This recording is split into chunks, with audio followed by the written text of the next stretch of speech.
Now let me add that I hope those members of Congress that our colleagues visited in May were listening, because there's plenty the US government can learn from the people in this room and the industry we all represent. And if you'll permit me, let me just take a moment to elaborate on the stark contrast between the enthusiasm of our industry, people in this room, and the general uneasiness that unfortunately pervades Washington and much of the country. Now, if you think about it, there couldn't be a more dramatic difference between the pessimistic mood across this land, especially about the economy, and the ebullient mood prevalent in the interactive advertising industry.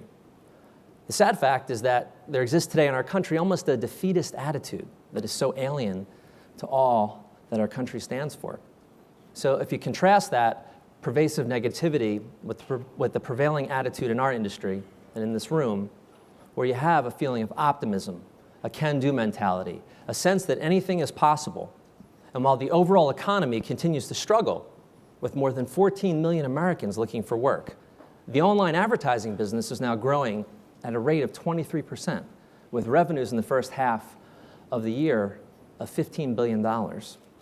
So while other industries are contracting, we've got job openings for everything from developers and salespeople to CFOs and CEOs. So consider this.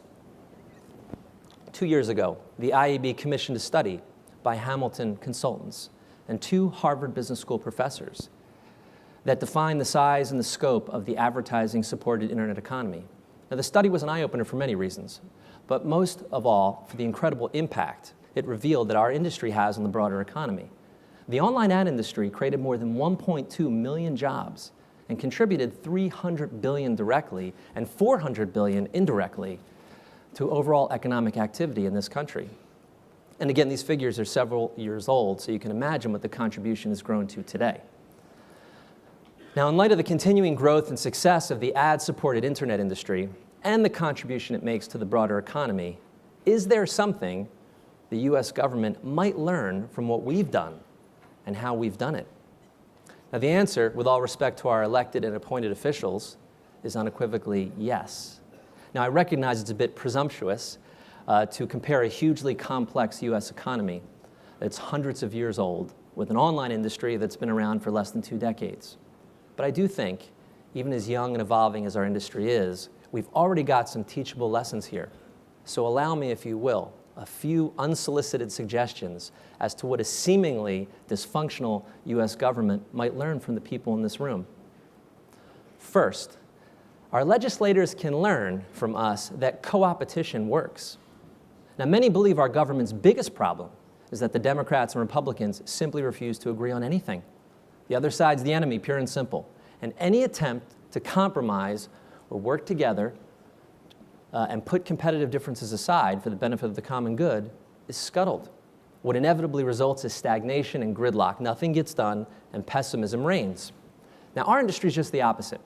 We believe in what we call coopetition. Sure, we compete fiercely for business, and I can vouch for the fact that our IAB board meetings can get occasionally feisty. But when it comes to the overriding issues like privacy or providing customers what they want, we come together and cooperate. That was the impetus behind the combined efforts that led to IAB's Code of Conduct, and it's the driving force behind all the advertising alliances and partnerships that have emerged in our industry where competitors have banded together to serve mutual clients.